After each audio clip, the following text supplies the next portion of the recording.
Buenas tardes, jóvenes. Espero que se encuentren muy bien. El día de hoy vamos a revisar, muchachos, el cuestionario general de la NIF C2 Instrumentos Financieros, el cual quedó de tarea en la clase anterior y en el cual vamos a despejar algunas dudas referente a estos instrumentos. Voy a compartir la información pertinente. Un segundo.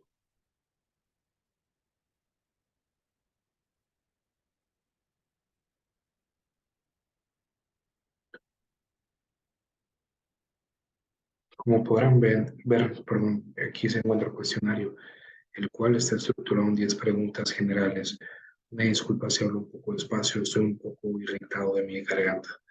En el cuestionario, muchachos, está establecido pues una serie de preguntas con ordenamientos y respuestas múltiples, a las cuales vamos a revisar cada una de ellas. La número uno, ¿cuál es el objetivo principal de la norma C2 Instrumentos Financieros? Pues básicamente es establecer normas de presentación, de reconocimiento, de evaluación inicial y posterior de este tipo de activos como tal.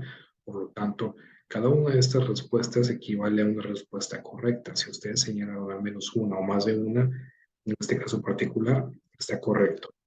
¿Ok? Dos, ¿cuál es la definición de un instrumento financiero según esta norma? Bien, la respuesta correcta es básicamente un contrato que generan derechos de cobro o pagos de efectivo. En el caso de que el emisor de este instrumento lo esté realizando, pues se genera un pasivo financiero. En el caso de que tú estés comprando un instrumento generado a través de una casa de bolsa o alguna institución, pues básicamente generas un derecho de cobro a recibir cierta cantidad de efectivo o sus equivalentes como tal. Muy bien. Número 3. ¿Cuáles son los criterios para clasificar un instrumento financiero como pasivo financiero? Capital o patrimonio, como se le conoce, un instrumento de patrimonio con obligaciones o instrumentos de capital con obligaciones. Pues básicamente es sencillo.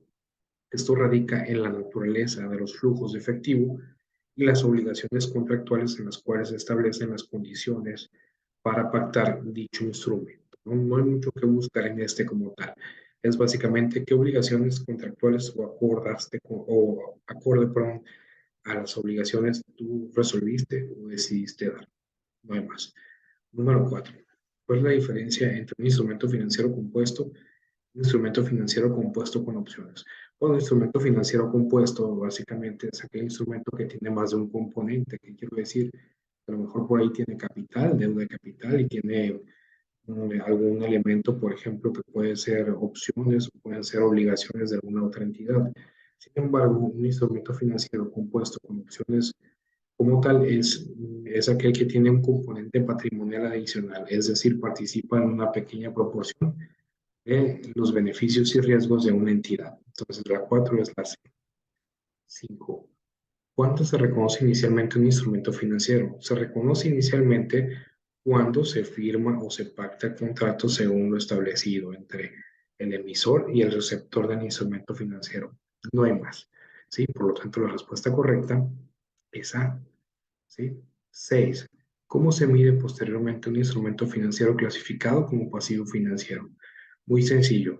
Cuando tenemos un pasivo financiero por una emisión de acciones o obligaciones como tal, se debe reconocer al valor razonable y siempre y cuando las modificaciones sean registradas en el estado de resultados integral como tal, en los partidos del RIF, también conocido como resultado integral de financiamiento. ¿Sí? 7. ¿Cuál es el tratamiento contable para los instrumentos financieros clasificados como patrimonio? Pues básicamente, muchachos, es la respuesta correcta es A, la cual se reconoce inicialmente el valor razonable y se miden posteriormente al costo lo amortizado.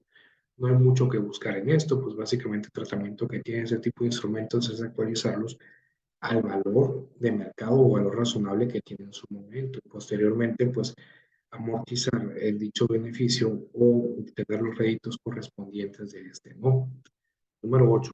¿Cómo se reconocen las modificaciones en el valor razonable de un instrumento financiero? Muy importante, como ajustes al resultado del periodo. No hay mucho que indagar aquí, pues básicamente con ajustes. ¿Sí? 9. ¿Cuáles son las revelaciones requeridas por la NIF C2 para los instrumentos financieros? Información sobre métodos de medición utilizados. Hablamos de las notas de los estados financieros, detalle de los saldos de los instrumentos financieros, descripción de los riesgos o todas las anteriores. Básicamente son todas las anteriores en su conjunto total. Todo eso debo de revelar de manera particular. ¿Ok? 10. ¿Cuáles son los requisitos para la presentación de los instrumentos financieros? En los estados financieros, primero que nada, debo presentar como activos o pasivos corrientes. ¿Sí? ¿O que a qué se refiere en términos de norma? Se refiere a pasivos y activos a corto o largo plazo, ¿no? O pasivos a corto plazo en el caso de que yo emita un instrumento financiero.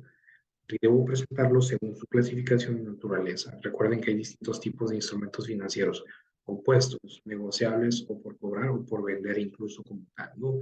Entonces, aquí las respuestas correctas es A y B. Y bien, espero que les haya aclarado estas dudas correspondientes, espero que les haya sido de utilidad este material que estamos grabando y les sirva para que puedan retroalimentar y subir el archivo de manera correcta.